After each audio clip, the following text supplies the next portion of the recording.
सम्पूर्णमा नमस्कार। आज ट्रायल कसरी दिने भन्ने विषयमा म तपाईलाई जानकारी गराउँदैछु। ट्रायल दिनुभन्दा अगाडि त के कुरामा ध्यान दिने त हैन, सिट बेल्ट लगाउनु पर्यो, आफूले कम्फर्टेबल हुने गरी सिट मिलाउनु पर्यो, त्यसपछि साइड मिररहरू मिलाएर ट्याक्क अगाडि बढ्न पर्यो। अगाडि बढ्दै जाँदा लेफ्ट साइडबाट च्याप्नुपर्छ। यदि लेफ्ट साइड काट्दाखेरि पछाडिको भागले पहिलो लाइन छोयो भने -5 हुनेछ। यदि फेरि दुई फेरा लाइन छोयो भने फेरि पनि -5 हुनेछ। यदि त्यसपछि पनि छोयो भने सिधै आउट गराइनेछ।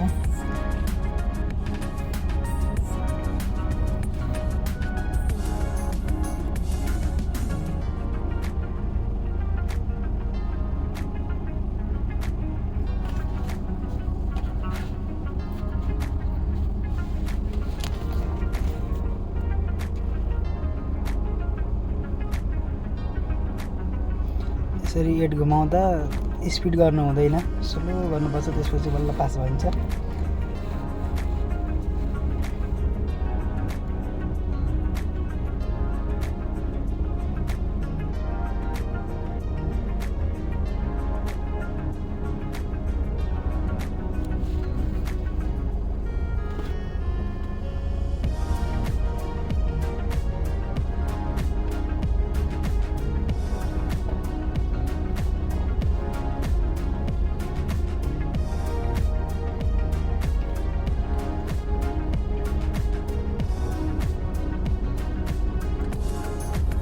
एट घुमाउँदै यदि 8 घुमाउन छोडेर गोलो घुमाइयो भने पनि आउट भइन्छ।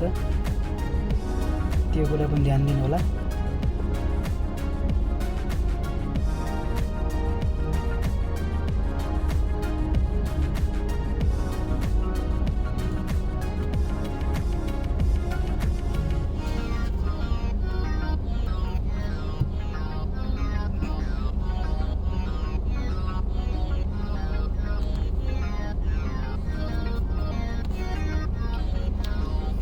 यसरी सर एक राउन्ड 8 हानिसकेपछि हामी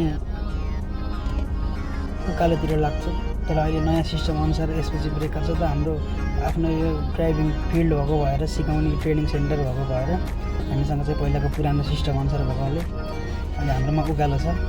यसरी उकालोमा अगाडि र पछाडि लाइन नछोइ रोक्नुपर्ने छ। गाडी रोक्दाखेरि इन्जिन स्टार्ट अफ पनि हुँदैन।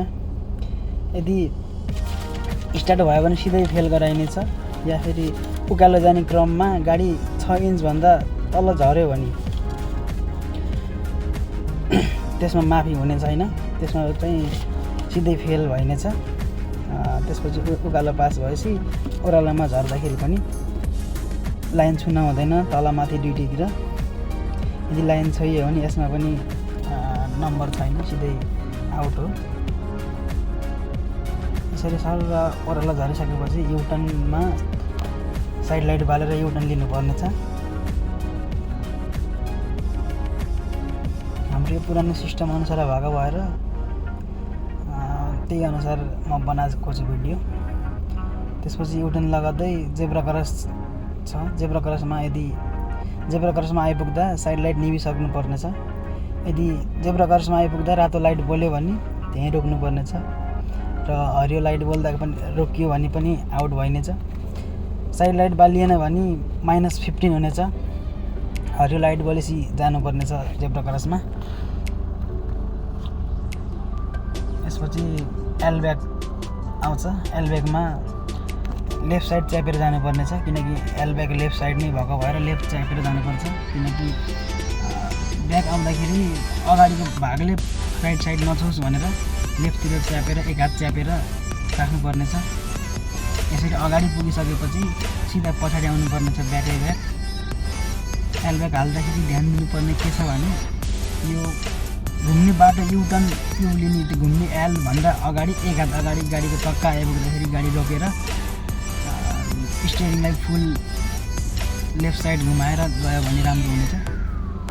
भाइले राम्रो गरिराख्नु ठिक छ। यसरी फुल घुमाएर ब्याक जाँदाखेरि आफ्नो उता के अरे लेफ्ट साइडको हेर्नुपर्ने छ, हैन।